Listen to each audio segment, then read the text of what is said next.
جس پر یہودیوں اور منافقین نے بہت شور مچا دیا۔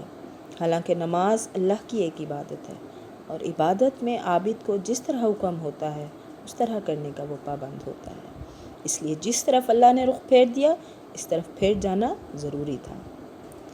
جس اللہ کی عبادت کرنی ہے، مشرق مغرب ساری کائنات اس کی ہے، اس لیے جہتوں کی کوئی اہمیت نہیں، ہر جہت میں اللہ تعالیٰ کی عبادت ہے۔ وسطاً کے لغوی معنی تو درمیان کے ہیں، وسطاً لغوی معنی اس کے درمیان کے ہیں، لیکن یہ بہتر اور افضل کے معنی میں بھی استعمال ہوتا ہے۔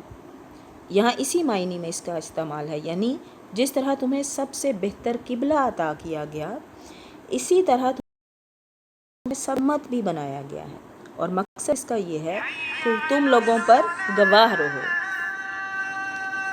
تمہیں سب سے بہتر قبلہ عطا کیا گیا، اسی طرح تمہیں سب سے افضل امت بھی بنایا گیا، اور اس کا مقصد یہ ہے کہ تم لوگوں پر گواہی دو، جیسا کہ دوسرے مقام پر ہے سورہ حج میں لَيَكُونَ الرَّسُولُ شَهِيدًا عَلَيْكُمْ وَتَكُونُوا شُهَدَاءَ عَلَى النَّاسِ، تاکہ رسول تم پر اور تم لوگوں پر گواہ ہو جاؤ۔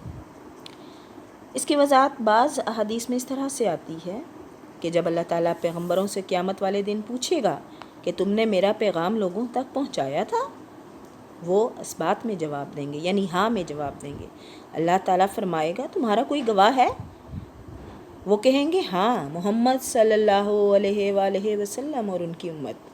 چنانچہ یہ امت گواہی دے گی، یعنی ہم مسلمان گواہی دیں گے، اس لیے اس کا ترجمہ عادل بھی کیا گیا ہے۔ ابن کثیر ایک معنی وسط کے اعتدال کے بھی کیے گئے ہیں اس میں۔ یہ اسلام کی تعلیمات کے اعتبار سے ہے کہ اس میں اعتدال افراط و تفریط ہے۔ اب بات کرتے ہیں تحویل قبلہ کی ایک غرض بیان کی گئی ہے۔ مومنین صادقین تو رسول اللہ صلی اللہ علیہ وآلہ وسلم کے اشارے کے منتظر رہا کرتے تھے، اس لیے ادھر ادھر جانا جو تھا کوئی مشکل معاملہ نہ تھا، بلکہ ایک مقام پر تو عین نماز کی حالت میں جب وہ رکوع میں ہی اپنا رخ خانہ کعبہ کی طرف پھیر لیا، حکم ہوا جب اللہ تعالیٰ کا، تو انہوں نے رکوع میں ہی خانہ کعبہ کی طرف جو تھا اپنا رخ پھیر لیا۔ یہ مسجد ایک قبلتین، وہ مسجد جس میں ایک نماز دو قبلوں کی طرف رخ کر کے پڑھی گئی، مدینہ میں مسجد ہے۔ اگر اللہ پاک آپ کو مدینہ لے کر جائیں تو آپ مسجد قبلتین دیکھیں گے کہ وہاں پر ایک نماز جو ہے وہ دو قبلوں کی طرف اور رخ کر کے پڑھی گئی۔ اس مسجد کا نام مسجد قبلتین اسی وجہ سے رکھا گیا، وہ اسی وجہ سے مسجد قبلتین کہلاتی ہے۔ اور ایسا ہی واقعہ مسجد قباء میں بھی ہوا، لِنَعْلَمَ، تاکہ ہم جان لیں۔ اللہ کو تو پہلے بھی علم تھا، اس کا مطلب تھا کہ ہم اہل یقین کو اہل شک سے علیحدہ کر دیں۔ لِنَعْلَمَ، تاکہ ہم جان لیں، اہل یقین کو اہل شک سے علیحدہ کر دیں، تاکہ لوگوں کے سامنے بھی دونوں قسم کے لوگ واضح ہو جائیں، یعنی ہمارے پیارے نبی کے پیروکار، اللہ کے پیروکار۔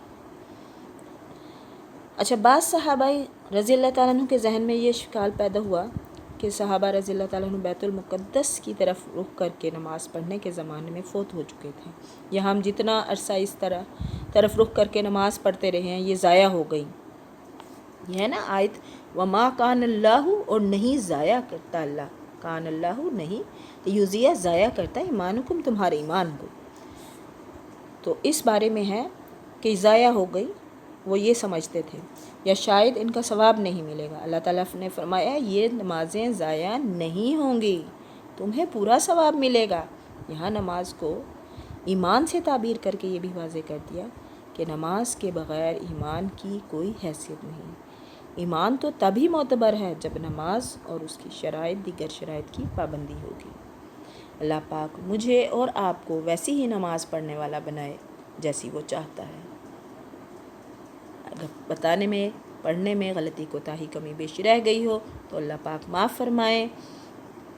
جہاں بھی رہیں خوش رہیں، اپنی دعاؤں میں یاد رکھیں۔ وآخر دعوانا ان الحمد للہ رب العالمین، فی امان اللہ۔